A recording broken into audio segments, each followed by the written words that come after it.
के बाद आप सभी का एक बार फिर से स्वागत है। ब्यूरो चीफ निर्मल तिवारी की रिपोर्ट। बाघ T136 बना मध्य प्रदेश वन विभाग का सिरदर्द। पहले मुरैना घूम आया और अब पहुंचा कूनो के एनक्लोजर में है केन्या व अफ्रीका से लाए गए चीते। और ऐसे में दो राज्यों में टेरिटरी बना चुका रणथंभौर का T136 मोहन।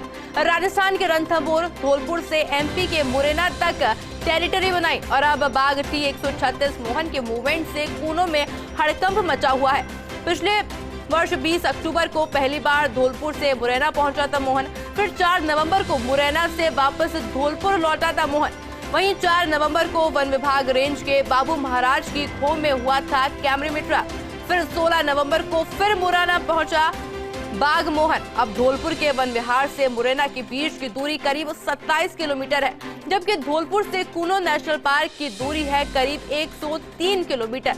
अब 2 दिन से कूनो वन क्षेत्र में दिखा मोहन का मूवमेंट। ऐसे में कूनो में ही 20 चीतों का किया गया है पुनर्वास। आपको पता है, ऐसे में बाघ के मूवमेंट से MP के वन अधिकारियों की परेशानी और ज्यादा बढ़ गई है। MP के वन अधिकारी रखे हुए हैं बाघ के मूवमेंट पर पैनी नजर। मोहन के मूवमेंट के रणथंभौर FD सेडूराम ने MP वन विभाग के अधिकारियों को सूचना भी दी है। और इस खबर पर अधिक जानकारी के लिए हमारे साथ ब्यूरो चीफ निर्मल तिवारी हमारे साथ लाइव जुड़ चुके हैं। निर्मल जी, देखा जा सकता है कि मोहन के मूवमेंट से दहशत का माहौल बना हुआ है, हालांकि वन विभाग के अधिकारी पैनी नजर भी बनाए हुए हैं। देखिए आयुषी, ये बाघ T136 जो है ये रणथंभौर का बाघ हुआ करता था, जिसने अपनी टेरिटरी करीब रणथंभौर से करीब 30 किलोमीटर चलने के बाद वन विहार जो क्षेत्र है धौलपुर का, वहां पर बना ली थी। लगातार ये वन विहार के आसपास विचरण करता था, लेकिन पिछले दिनों देखने को मिला कि ये मुरैना पहुंच गया था। करीब 27 किलोमीटर चलने के बाद वन विहार से मुरैना पहुंचा। मुरैना में एक पत्रकार पर हमला भी किया इसने, जो घायल हो गया था, जो एक यूट्यूबर जो पत्रकार था, जो यूट्यूब चलाने वाला पत्रकार, उसके ऊपर हमला भी किया। उसके बाद कोशिश ये की गई कि इसको ट्रैंकुलाइज किया जाए, लेकिन वहां पर भी बड़ा ट्रिकी तरीके से निकल गया ये, और कुछ दिनों रहने के बाद ये वापस से वन विहार लौट आया था। लेकिन देखिए, अब ये जो श्योपुर और जो कूनो के पास जो पूरा क्षेत्र है, श्योपुर और शिवपुरी की बात करें, उसके पास एक पोहरी गांव है। ये पोहरी गांव के पास है और वो करीब कहा जा सकता है कि कूनो से करीब 20 किलोमीटर की दूरी पर अभी भी ये बाघ है। और पिछले 4-5 दिन से 2 मार्च के आसपास ये बाघ वहां पर पहुंचा था T136, और उसी के बाद से जैसे इसकी सूचना मिली, इसको पोहरी गांव में देखा गया कि T136 के तौर पर इसकी पहचान हुई। और बड़ी बात देखिए आयुषी, ये 103 किलोमीटर चल के, यानी वन विहार धौलपुर से चलकर 103 किलोमीटर तक ये बाघ चलता है और कूनो की तरफ जाता है। बीच में इतना घना रास्ता है जहां पर कि इसको किसी तरह से ट्रैक नहीं किया जा सकता। जैसे ही पोहरी गांव पहुंचा, ग्रामीणों ने इसको देखा। इसकी फोटो जब वहां पर भेजी गई राजस्थान के वन विभाग को और मध्य प्रदेश के वन विभाग को, उसको T136 के तौर पर पहचान हुई।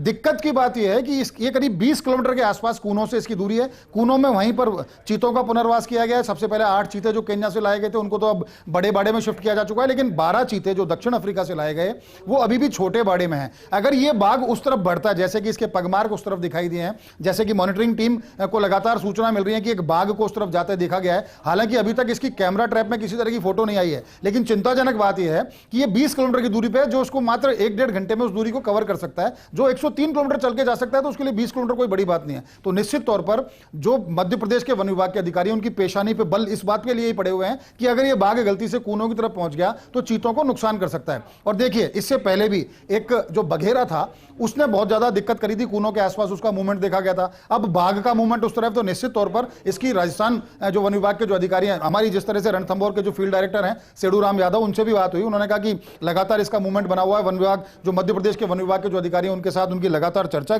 जारी है। लेकिन आज एक सूचना इस तरह की भी मिली है कि धौलपुर वन विहार क्षेत्र में ही एक बाघ का मूवमेंट देखा गया है। कोशिश की जा रही है कि उसकी फोटो अगर दिख जाए और इस बात का मिलान हो जाए कि अगर वो T136 है, तब तो गनीमत है कि वापस लौट आया है वो। जैसी कि जिस तरह की यायावर उसका नेचर है, बार बार कभी मुरैना की तरफ जाता है, कभी रणथंभौर की तरफ आता है, कभी करौली क्षेत्र में अपना डेरा जमाता है, और अब कूनो पहुंचा है। और अगर वो नहीं है तो निश्चित तौर पर मध्य प्रदेश का जो वन विभाग है, उसको निश्चित तौर पर परेशानी का सामना करना पड़ रहा है। कोशिश ये की जा रही है कि जल्दी से जल्दी इसको ट्रैक किया जाए। अगर ये वहां पर ट्रैक होता है तो उसको ट्रैंकुलाइज भी किया जा सकता है, और अगर ये ट्रैंकुलाइज हुआ तो बड़ा मुश्किल हो जाएगा इसके लिए। इसको वहां से कहीं दूर किसी दूसरे टाइगर रिजर्व में भेजा जा सकता है, और हो सकता है इसको राजस्थान भी रिटर्न किया जाए। लेकिन जिस तरह से इसने लगातार अपना एक माइग्रेटरी एक रूट तैयार किया, उससे निश्चित तौर पर चिंता का विषय है। अगर ये कूनो को टच करता है तो निश्चित तौर पर चीतों को नुकसान हो सकता है, और चीतों को नुकसान होने का मतलब है हमारी छवि को नुकसान होना। और जिस तरह से हम पुनर्वास की चीतों के पुनर्वास की जो प्रक्रिया को हम 70 साल बाद हम कोशिश कर रहे हैं कि देश में वापस से चीतों को बसाया जाए, तो उस परियोजना को निश्चित तौर पर एक धक्का लग सकता है। लेकिन फिलहाल अच्छी बात यह है, राहत की बात यह है